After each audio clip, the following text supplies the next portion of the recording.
खेसारी जब पहली बार स्टूडियो में गाना गाने आया था तो उसका गला फंस रहा था।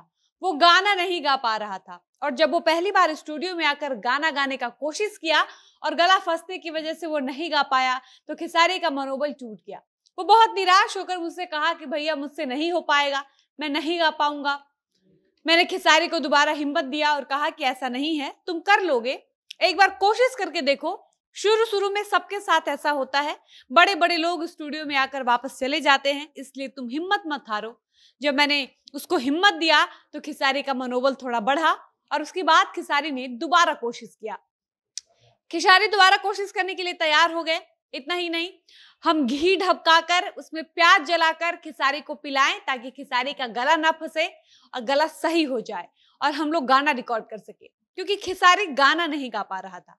उसकी आवाज बहुत फंस रही थी। जब खेसारी की आवाज खुली तो हमने 3 से 4 दिन के अंदर 2-2 गाना करके कुल 8 गाना रिकॉर्ड किया, क्योंकि कैसेट के जमाने में एक कैसेट में उस समय 7 से 8 गाने हुआ करते थे। खेसारी को अपने करियर की शुरुआत में 8 गाना गाने में 3 से 4 दिन लग गया था और आज खेसारी इतने एक्सपर्ट हो चुके हैं कि एक दिन में वो 15-20 गाने भी रिकॉर्ड कर सकते हैं।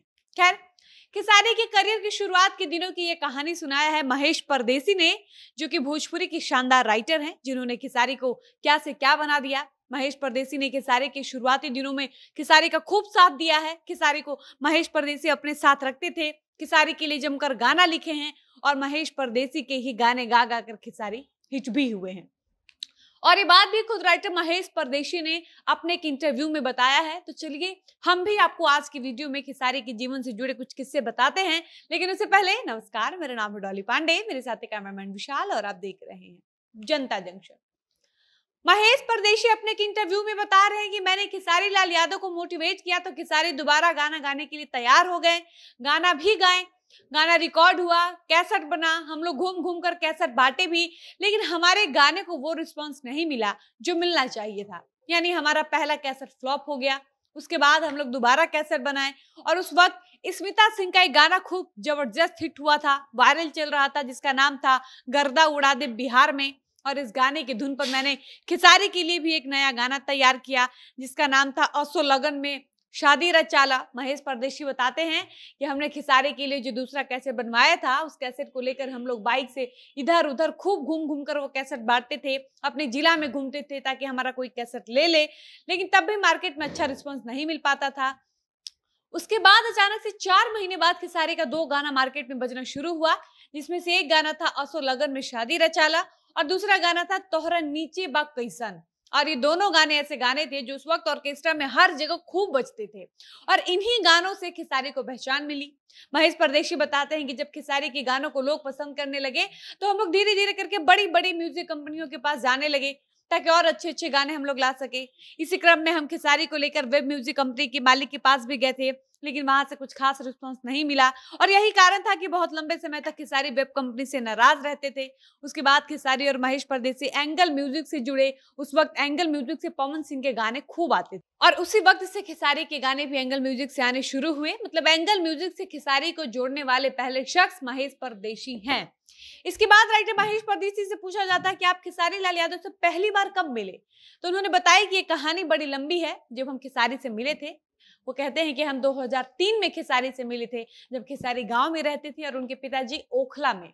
उस वक्त हम गाना लिखते थे और ओखला में ही एक लेदर की फैक्ट्री में काम किया करते थे, जो कि खेसारी के पिताजी खुद भी बहुत अच्छे कलाकार हैं, संगीत प्रेमी हैं। वो मेरे घर के सामने रहते थे, तो मेरे कुछ दोस्तों ने मेरा परिचय खेसारी के पिताजी से कराया और कहा कि ये बहुत अच्छे राइटर हैं, इन्होंने भी एक से बढ़कर एक गाने लिखे हैं। लेकिन इस बात पर खेसारी के पिता को विश्वास नहीं होता है, क्योंकि उनको लगता है कि अगर ये गाना लिखता तो किसी फैक्ट्री में काम क्यों करता। लेकिन उनको कौन बताता कि उस वक्त राइटर को गाना लिखने का पैसा नहीं मिलता था। उस वक्त गाने से जो भी पैसा आता था वो सारा पैसा कंपनी के मालिक या फिर सिंगर को मिलता था।